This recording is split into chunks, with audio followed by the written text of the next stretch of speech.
Welcome to In Our Own Defense podcast. We're your hosts, attorney A.D. Winters, founder and managing attorney of veteransdefender.com, and Dr. Dolores Tarver, licensed psychologist, and the founder of the new podcast, Time with Tarver, with Dr. Tarver. So, welcome to In Our Own Defense podcast. This is another episode on January the 6th, 2021. 2021. This year is still reeling from the elections that started last year. We had the runoffs on January 5th, 2021 in Georgia for 2 U.S. Senate seats. So on this episode, we're going to discuss the politics of yesterday, throughout last night, and the incredible politics of today. Our U.S. Congress had one job, Dr. Tarver, one job. But before we talk about the U.S. Congress and their duty to just usher in the votes, the electoral votes, accept those electoral votes, I want to talk about the state of Georgia and what it did to turn and transform to blue. How are you doing today, Dr. Tarver? I am doing amazing. I am sitting in a place of pride today as we have elected two Democratic senators. So it doesn't get much better than that for me today. I'm glad you bring that up because that's exactly what I want to talk to you about. From your perspective, watching the state of Georgia turn blue, I found it fascinating to watch how it all transformed.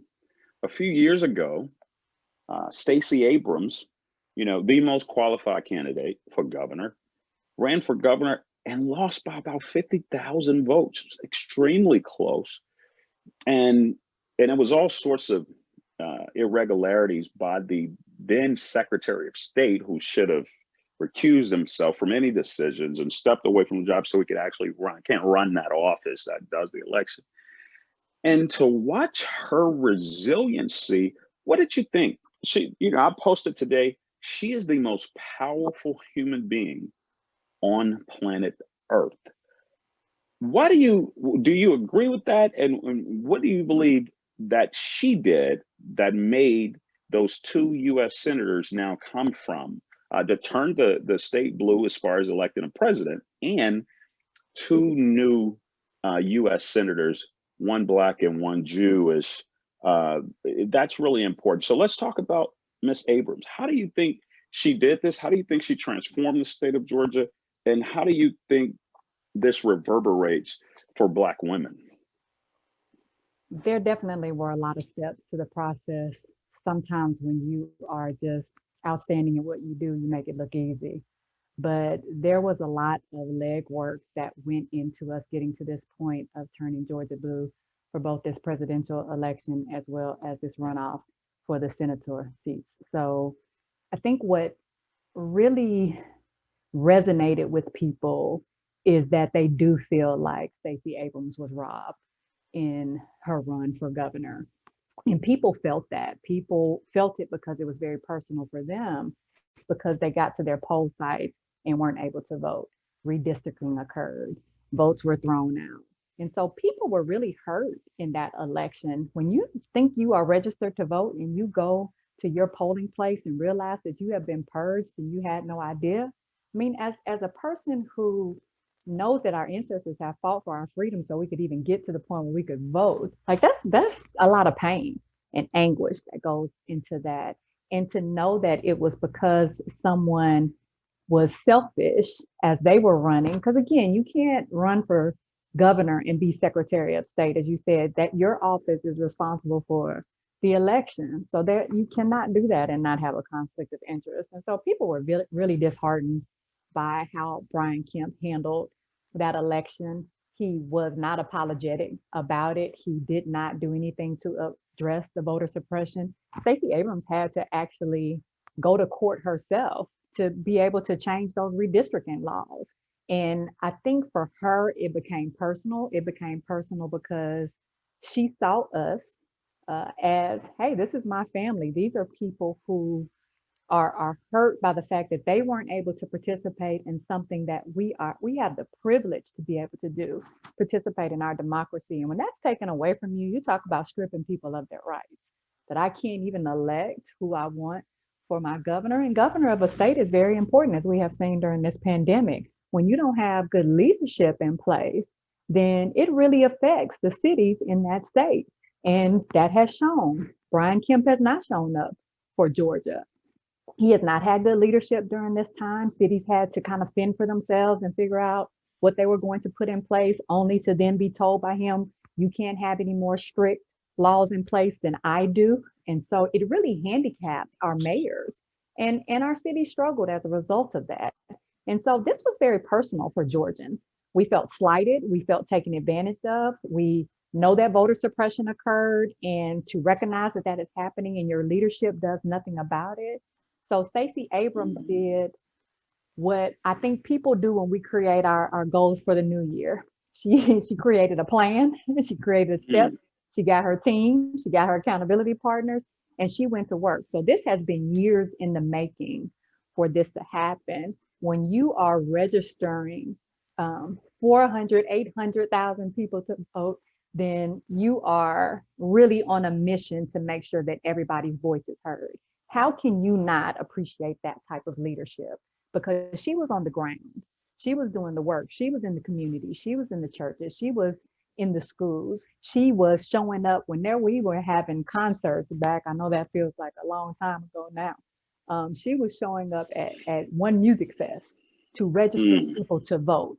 And so when you have that kind of commitment and people see that you're right here with us in the trenches, then we're going to stand behind you, because we know that what you're doing now, when you're not even elected official, when you're not going to be able to get a press release as a result of that and get 2 more years in, right? She's doing this because it matters to her. We matter to her. And so we are beyond proud that she was able to turn this state blue, not once, but twice, and to have people elected who typically don't have a voice here. You have a Black pastor, a black male pastor. On top of that, when I tell you, you all probably weren't able to see the ads that came out during this time. Kelly Loeffler, the things that she said about Reverend Warnock are things that were belittling, demeaning. The commercials about him as a pastor, about what he stood for, putting words in his mouth about him not valuing the police, about him not valuing the military. And she just tore this man's character down. We still have no idea what platform she was even running on, because she never said it. Her whole campaign was around trying to discredit this man and his achievements. And so to see those kind of things, and this is the type of person that's going to be representing us, we don't think so. The same thing for Purdue. He didn't even show up to debate Ossoff. I mean, it just was it began to be a clown show around here. And so we want people that actually have, and it felt like what the leadership we have right now with our current president. There's no platform, there's no plan, there's no leadership. And so we wanted to have people here who actually had an active plan to put in place. And we got that in Warnock and Ossoff. And we are celebrating that. We are celebrating Stacey Abrams and her team. We know it wasn't just her by herself. We know that there were a lot of people who were on the ground making this happen. And, Georgia has a history of doing a lot of things that have been demeaning to people of color. But today, we made sure that everyone had a voice and the voice was heard. And I think I gotta tell you, I think that's fascinating that Georgia did it. I've joked online today saying that, it was fitting that Wakanda in the movie Black Panther and the fiction place of Wakanda was shot in Georgia. It was shot there in the state of Georgia. And I've seen a post today of a friend saying, well, thank you to all you Black folks that moved to Georgia in the last 30 years after you graduated college, because that's what got it done. But you're right. Miss Stacey Abrams is essentially the most powerful person on earth because of her influence, her drive, her determination, her ability to coalesce. what she did was unheard of, and how she used her platform to help motivate others. You know how easy it would have been for her to quit? Yeah. You know how easy it is for you to lose and you to wallow in that loss instead of getting up and getting back. That's what I found so powerful about a statement that you use in Time with T on your private podcast for your business. When I watched what you posted, you said you got to set a timetable to those goals. Everybody's starting a New Year's resolution. Everybody's got new goals. You laid out something where you said you have to set a time, put it on the wall, and then hold yourself accountable to that time. And if it's not going, reevaluate, reassess. And you also talked about the people we have around us. The people around us um, have to be there in order to help facilitate that goal, as opposed to competing with it. I thought those were both profound statements. And I want to ask you, if you look at Dr. Warnock, Reverend Dr. Warnock, what do you think about what he did, what he pulled off from being a pastor to the leadership, the big Washington leadership said, hey, the best person for this seat would be, Mr. Warnock, and to have a 33-year-old Jewish young man to get elected. You have a reverend who had never been, he's at the most powerful church, an HBCU graduate from Morehouse. He had to follow the footsteps of Dr. King at Ebenezer. If you think about it, he grew up in public housing, one as the 11th of 12 child, born to Verlene and Jonathan Warnock. His father was an Army guy from World War II. He grew up in Savannah in the projects, and he learned about auto mechanics and welding, and he launched into it in his career, and he wanted to be a psychologist like Dr. King, and he learned that, and he studied, and he credits his participation to Upper Bound, graduated from Savannah State, got his master's in philosophy, master's in divinity, and doctor of philosophy degrees. He's an incredibly intelligent, talented man, but he's really passionate. He's really passionate about expanding healthcare for all. So I'm excited to see, what did you notice in his transformation as becoming the first U.S. Senator, African-American U.S. Senator from the state of Georgia, just specifically about Dr. Warnock? What do you think about his ascension into getting elected? I think anytime you are running for a political office as a Black man, there are some criticisms that you are going to face. There's commonly, how do you treat the women in your life? Or are you the slick salesman that looks good and talks a good game, right? It's never really about your abilities. There's always these other things that come into play that people talk about, who you associate with, where you go to church. Those kind of things come up. And it is very difficult to be able, when people are asking you questions, not about your policies, not about your platform, but about a video that surfaced about a call that your wife made, or that you made a statement endorsing what people call to be a radical pastor. And so he had to weed through all of those things and still be able to stand up and not get angry, right? So, the angry Black man, and you're raising your fist, and you're saying back things to people that they're saying to you, but it looks different because you're a Black man. This man had to keep very calm.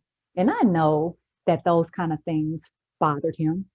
I know that that was difficult to hear about him, to tear down his ministry that he had built up, to look at his family and where he came from, and tear that apart.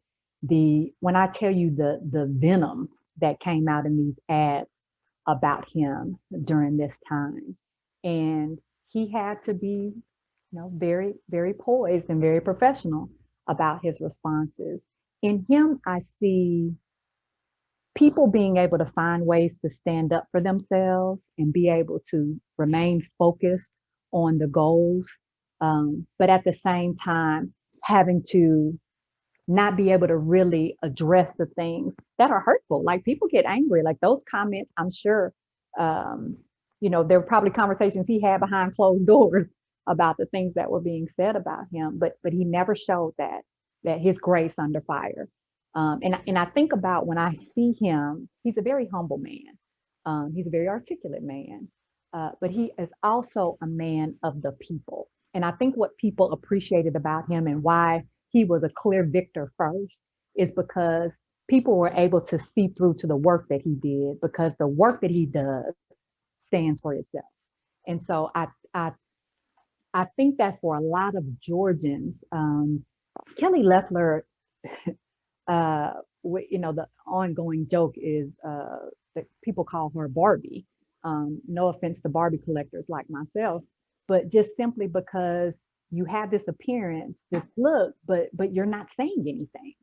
And I think I think that ultimately became the clear difference. Naturally, I agree with you 100% that Dr. Warnock is an exceptional man, great leader, and he was able to be poised under that extreme stress of lies. I mean, these typical lies.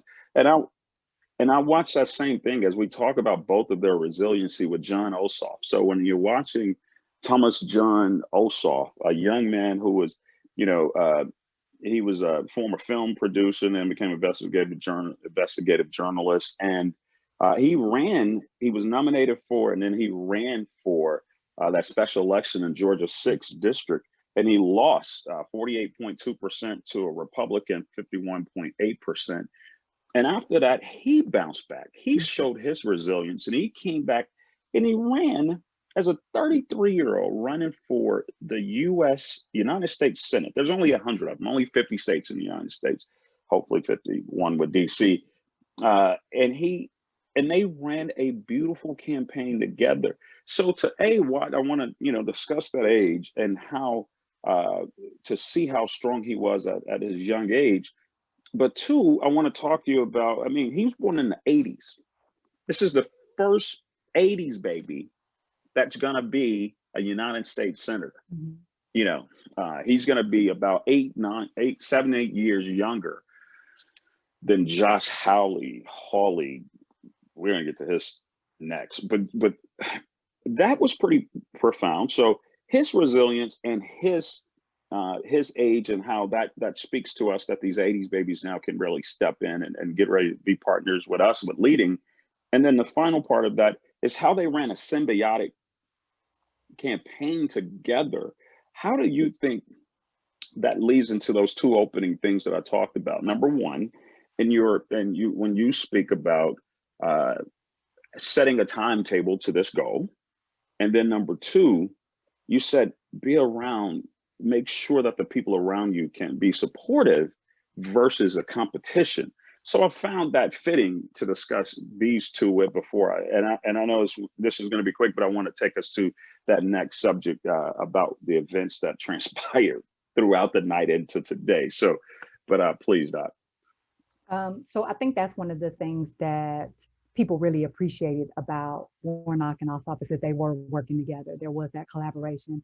They saw that brotherhood. They saw that support. And I think they complement each other really well. They are both addressing livable wage. They are both addressing making sure that people have an ability to be able to bounce back from this pandemic, that the constant conversation is about being able to give people more stimulus money. And so they were very, I think, relatable to the average person who was able to see like, okay, so that we're struggling. It is not about, and I think the challenge with when you have a younger man running, a younger Jewish man running, and you have a pastor, African-American pastor running, is there is concern that they won't be able to connect and relate to a wide variety of people. And I think that's one of the things that they both did during their campaign was they showed their relatability. They were able to connect with people. They went into the communities. They asked the questions. And I think that's what good leaders do. They went in, they asked people, they had a lot of town halls, they had a lot of conversations with people. They even went to areas that aren't typically looked at in Georgia, because a lot of times people focus on the larger cities. They don't get to some of the more rural communities. But they covered a wide range of cities in Georgia to be able to talk to people and assess their needs and be able to come up with a plan that was representative of all Georgians. And so I think that was one of the ways that they were able to complement each other in terms of their communities. Reverend Warnock, of course, had your church community, your Black voters, and then Ossoff was able to get your younger community, as well as I think some of the people. I didn't like the way this article stated it, but essentially they said the educated people. I think both of them got educated people, but I think they were just talking about the college age group for Ossoff because they can connect with him. Being a young person, they feel like he's able to represent their perspective as well. So I think intergenerationally, they were able to be a good team to work together. You're on mute. I definitely agree with you, and I'm extremely proud of what you all in Georgia did. So welcome, Georgia. We're so proud of you, Georgia, and Georgia did an exceptional job. In fact, I went to bed on it. I said, I'm just going to go to sleep. I'm not going to sit here, and I'm not going to try to watch all of these elections. So overnight, it was tenable. Early on in the night, it looked ugly because of the votes, just the way they matriculated. The bigger populous areas, Columbus, Atlanta, Macon, and Savannah, those numbers hadn't come in, and they were much larger count than the smaller areas. So they were getting done with their counts early. And so they were about 100,000 behind, and they knew there were plenty of votes out there still to make. And the articulate, the voting leader of the voting commission, there's a voting manager, I can't think of his name, but he came out and he spoke to it like, no, here's the numbers. There's nothing wrong, irrespective of what the current occupant of the 1600 Pennsylvania is saying. There's nothing wrong. We are counting. This is how it happens. There's so many votes came in by mail. He did a great job explaining it. And I woke up about 1 o'clock in the night, West Coast time, about 4 you guys time, and they were feverishly going through these counts and talking it out and breaking it down. And I could barely see when I opened my eyes about one, and I looked, and Reverend Dr. Warnock they had already called the race and he had won. He had won. And I'm looking at Ossoff, and Ossoff had taken over the lead. And I'm like, what? And then they start saying the numbers that are out are blue numbers. Their numbers, if he keeps going at 60% like he's winning here, 70% like he's winning here, then he's going to win by an even bigger margin, and which may not, will surpass the 0.5%, which means that it wouldn't get an automatic recount. And so he was like, this is what we're going to. And I could not get back to sleep because I had to go to work this morning. I was like, I just could not get to sleep. I was so fascinated by it. And I was watching it, ignoring sleep, and I just watched it all night until the morning. Well, the big part of the day, ultimately, it looked like, you guys were going to get these two senators, and we saw it, and it did happen. And then